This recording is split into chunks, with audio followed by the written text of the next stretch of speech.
Look, one of the biggest, I think, threats going on right now in your side hustle, if you use your vehicle, is of course rising gas prices. I hear it from other drivers really on every single app niche out there. And I want to get the thoughts of another driver in this video, my twin brother, Matt, who also started his own side hustle really at the same time that I did here in Pittsburgh in 2015. Now, here's the thing. We've both driven on these different apps, and I need to talk to you specifically because I've done this as a side hustle. I've done this as a full-time hustle, but really have never seen an environment where we're seeing the gas prices at $4, $5, $6+ a gallon. In fact, comment down below what you've seen. Now, there's three different programs that we're seeing from some of these big apps here, and I want to get Matt's thoughts on this. So let's bring him in here because, Matt, this side hustle thing, I really feel like we've never seen an environment where people are using their personal vehicles. I am still using my Volkswagen Passats, out there driving on these apps. And the number one thing that affects these vehicles is gas and gas prices. So let me get your top of line thoughts on this. You've used the Jeep for years in the past, and obviously now you're using an EV, full transparency here, but you've used the Jeep for years. I'm using the Passat currently. So, what's kind of your top line reaction to all this? Yeah, so gas prices have always been a consideration, like Mike said. Whenever I was driving a four-door Jeep Wrangler, getting 14 miles a gallon, driving Yep. rideshare, picking up passengers, adding to the weight of the vehicle, and thusly getting less gas mileage. So I've been there. So I get it. When these changes happen, it's literally taking money out of your pocket, which could makes you want to pull your hair out. It's very frustrating. But I think my initial take on it is we don't want to, and we're going to break down exactly what is being given to you as assistance or surcharge, things like that. But you don't want to let it rattle you as far as changing some of your base strategies. There's some ways around it. Some things I want you to keep the same. Some other things you can slightly change. We're going to go into that, I'm sure, on this video. But initial thoughts, it's not good, but there's some ways to get around it, and I'd love to talk about it. Yeah, I appreciate the transparency, folks, because that's kind of my number one goal, and I think Matt feels the same way. It does affect your bottom line. I'll give you a hack right now, folks. If you have any empty miles of driving around without an assignment, a passenger, a delivery run, whatever it is, you gotta cut that out. I would minimize empty miles or repositioning. So, all right, this spot isn't hot, it's slow. I'm gonna drive over there to see if I can get stuff. That's okay. Like, I know there's strategy, but I'd really get to some of your favorite spots and park, sit, and wait, minimize, I guess, kind of the experimentation with those empty miles specifically. But hey, I mean, there is some new stuff like Matt mentioned here. And folks, if you haven't seen this, I want to get Matt's take on this. So, just announced less than a week ago at the time of filming this video.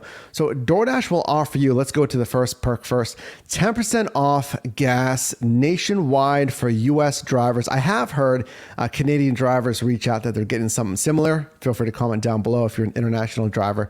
But 10% off, or I should say cash back rather, at any gas station, even when you're not dashing. And then perk number 2 here, if you hit certain mileage thresholds, so 100 miles in a week, you get $5 extra, $175 for $10 extra, $225 for $15 extra.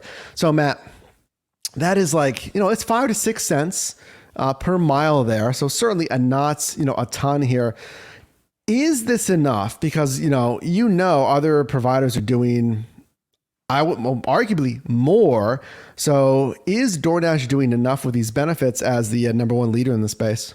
Yeah. So with DoorDash, you, like any other app, have the choice to drive for them or not. And I know that best case scenario, we want a full, $5 per trip. It's never going to be enough, if you will. We just want the gas prices to go down. But the reality is, this is what they're offering. It's 10%. And it's basically take it or leave it. And I know it's frustrating. If I was out there on the road right now, and maybe you're watching this and you just finished the shift or you're going to start a shift, yes, it's taking money out of your pocket because your expenses went up. some ways around it. Like Mike said, don't drive around as much looking for that perfect spot where you're going to sit and wait and you're going to do the exact same thing that you were just doing, but in a different location, sitting and waiting. It's 10%. So will a 10% discount or surcharge or whatever you want to call it, is that going to really make you jump off the couch and go make that big purchase that you've been putting off on anything? 10%? Probably not. What I would look at this as is it's better than nothing. Something that we can't control. We can't, if I can't just pick up the phone and say, hey, I want more. I want 50%. That's not what's happening. So if you are a dasher, if you're driving right now, you want to be more strategic. You want to, okay, it's 10%. Do I drive maybe on Uber Eats, on Grubhub? We're going to go into what they're giving you. But my initial thoughts, hey, it's better than nothing. Not much I can really do about it. Look, I appreciate the realness again, because folks, listen, I appreciate every single one of you being here, watching these videos, drop a like if you're getting value, and being a part of the team here. And I mean, and I think Matt will tell you as it is. I mean, the definition of insanity is doing the same thing repeatedly and expecting different results. So I need you to optimize everything. And I understand, if you're doing this full time, shout outs to you in your hustle. I know that this affects you more than someone who's doing it, 3 to 5 hours a week. Because let's be real here, by the statistics, most everyone is doing this. DoorDash said like an average of 4 hours, not a day, like a week, just 4 hours. Matt is busy. He's got a full-time job. He does this, he's got a new family. So he does this when he can. So with respect to gas and prices here, it's again, tighten the margin, just be sharp and smart, minimize those repositioning the community miles. Because yes, like Matt said, this isn't a ton. It's like 5 or 6 cents per mile, but I want you to make as much money as possible. So do the math. There's free resources at yourdrivermike.com. I understand it's frustrating, but let's also consider the general public is paying the same prices for that gas as well. I'm paying it, when I fill up the Passat. But it's up to us, if you're using your vehicle, to really be smart, because that is your tool, the medium, the vehicle. Now, hack number 2, and folks, listen, if you've watch this and you say, well, hey, you've said this before, dude. You keep saying this stuff. Well, that's because this is what works. And hack number 2 is to look at side hustles that don't use a vehicle. And, I don't want you to let fear or uncertainty kind of dissuade you from doing it. Give it a shot. We have playlists here going over survey platforms you can do from home. There's affiliate marketing. Again, we have a playlist to help you with that. So at least there's a springboard to start here. So Matt, let me show you, because I know you've been busy. I want to get this in front of you a little bit deeper than I'm sure what you've already seen here. So, we have the program from Grubhub. Grubhub flat out said, hey, we'll pay you more per mile, which I was a big fan of. That they said there's extra earnings opportunities as far as the batched bonuses, discounts for gas, and then flat out additional pay based on the miles. Actually, let me show you something here, folks. If you haven't seen this, I do want to show you something that we just recently went over as well. So hang with me. We're going to go through these slides together, because I wanted to show everybody this screen right here that compares the benefits of what DoorDash announced versus Grubhub. So, Matt, there's Grubhub saying, hey, we'll pay you more per mile. That they say, well, we have the discounts on gas, that will give you more batched bonuses. And they say, we'll pay you the tiered distance bonuses. We need some more transparency. So is Grubhub, I guess, the best? What do you think of the DoorDash one? Uber Eats, they have some gas incentives right here. Uber Eats said, we'll pay you more, but we'll pay you a flat benefits. How do you manage all of this, especially if you're new to this stuff? Yeah, so let me just break this down really simply. So the graph that's a great right there, makes it very simple to what are you really going to take away from this? We're talking about cents per mile, a flat amount from Uber Eats, more money the more you drive. But this is really what you want to take away. Your cost is going up. You want to be smarter on the road. If you can, and let's say you just drive rideshare, you drive food delivery, your car is how you make money. Well, the fact is, the reality is, you gotta only choose rides that make you the most money in the shortest amount of time. We don't want you to be calculating how many miles over here and how many cents am I getting over here. Um, the main takeaway is, when you drive, maybe your normal part-time shift, with gas prices being higher than they've ever been, there is some assistance. It's better than nothing. It's never going to be enough. But it is something. And what really matters is, when you're on your phone and you're looking at orders coming in, I'm going to be a little choosier, because every mile you drive now is costing you more money. So maybe I'll just wait an extra minute or two. Maybe I'll only drive on the dinner rush.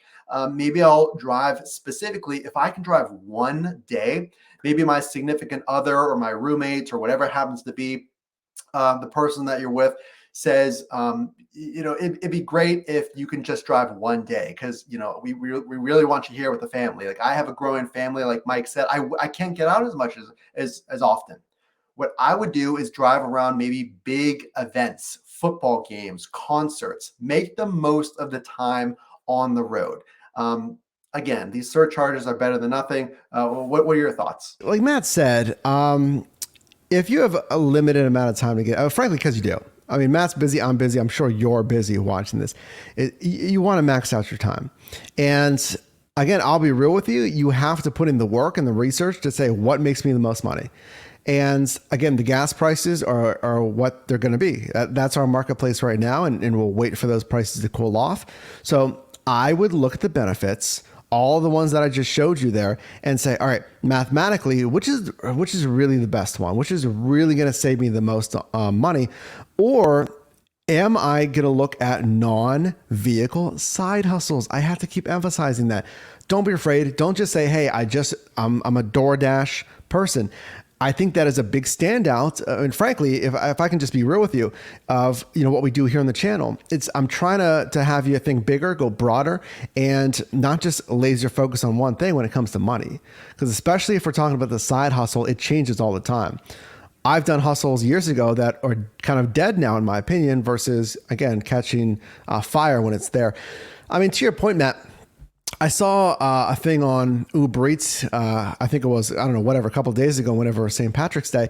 It said you can earn, it was like $71 an hour. It said drive, it was crazy. Like driving on St. Patrick's Day, just based on, past analytics.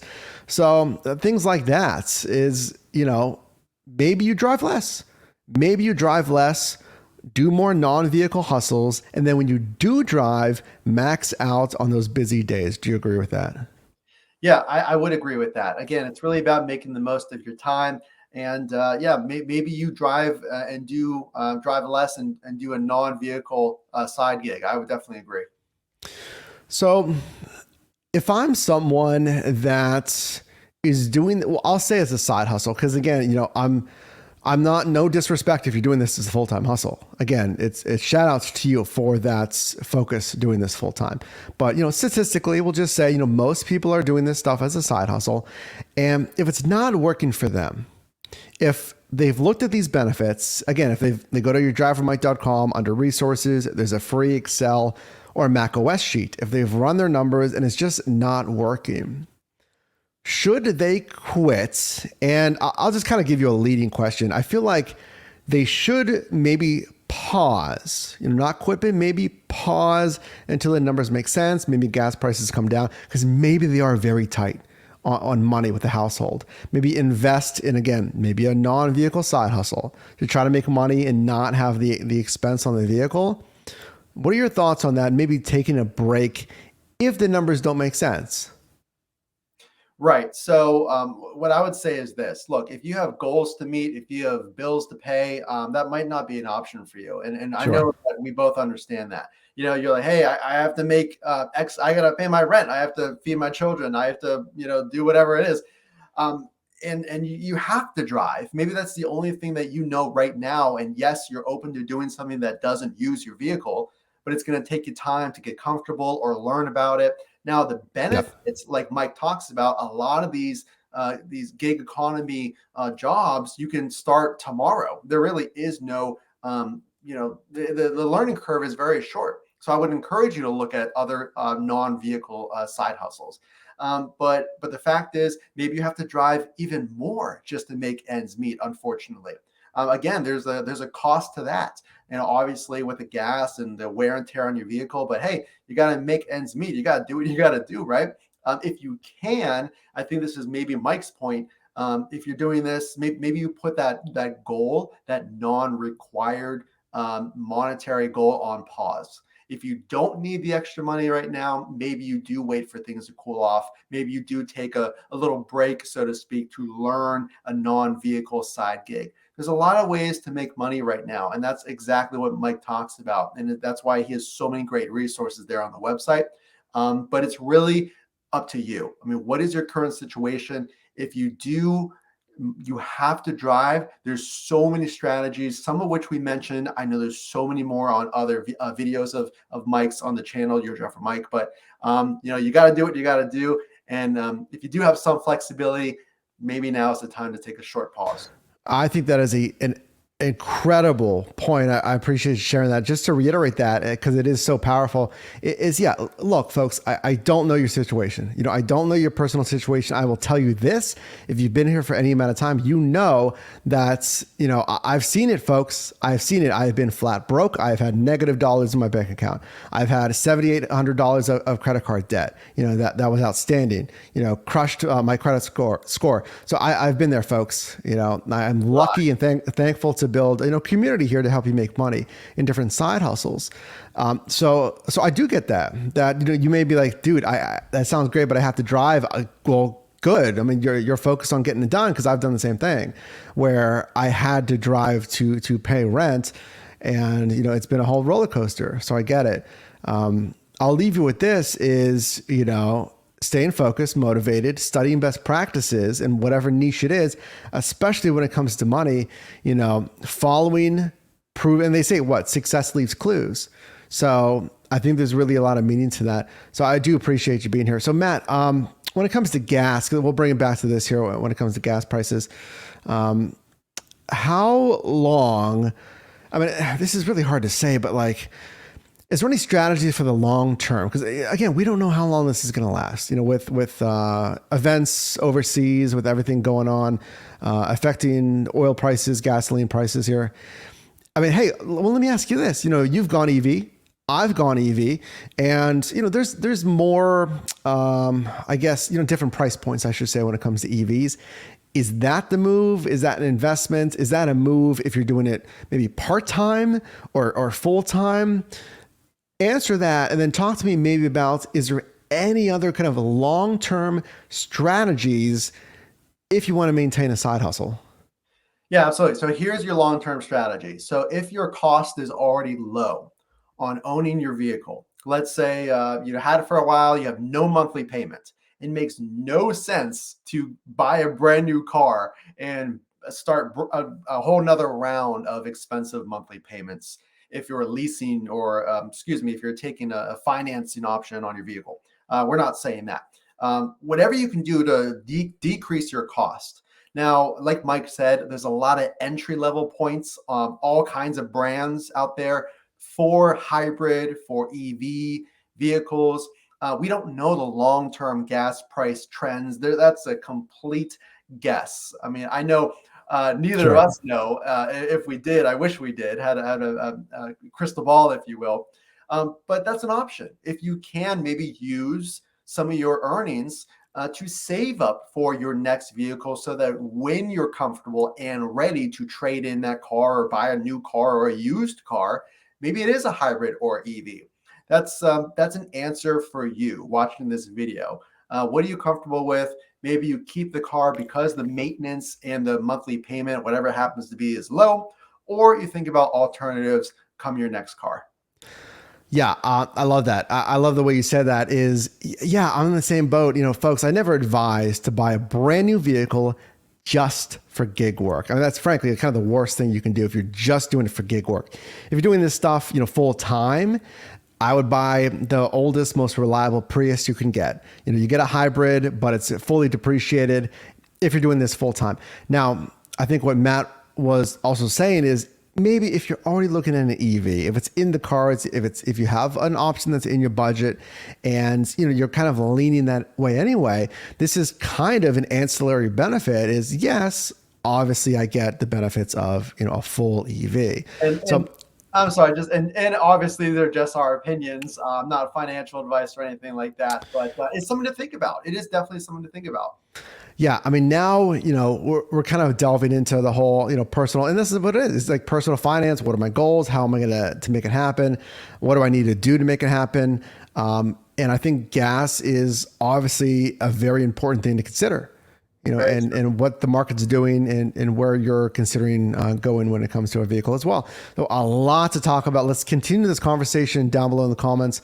Matt, I appreciate you being here as always. Thanks for having me. And folks, again, a lot more to talk about. So comment your thoughts down below. Is this the biggest threat when it comes to the gig economy, the side hustle space? Hopefully, and what we would think, this is transitory. This is, I wouldn't even say semi-permanent, but it's just temporary. So let us know down below in the comments. We can answer that and see your thoughts down below. If you did get value in this video, of course, can you drop a like on this video? And you can also click or tap screen here for my newest video, as well as a video recommended for you. And I'll see you in the next one.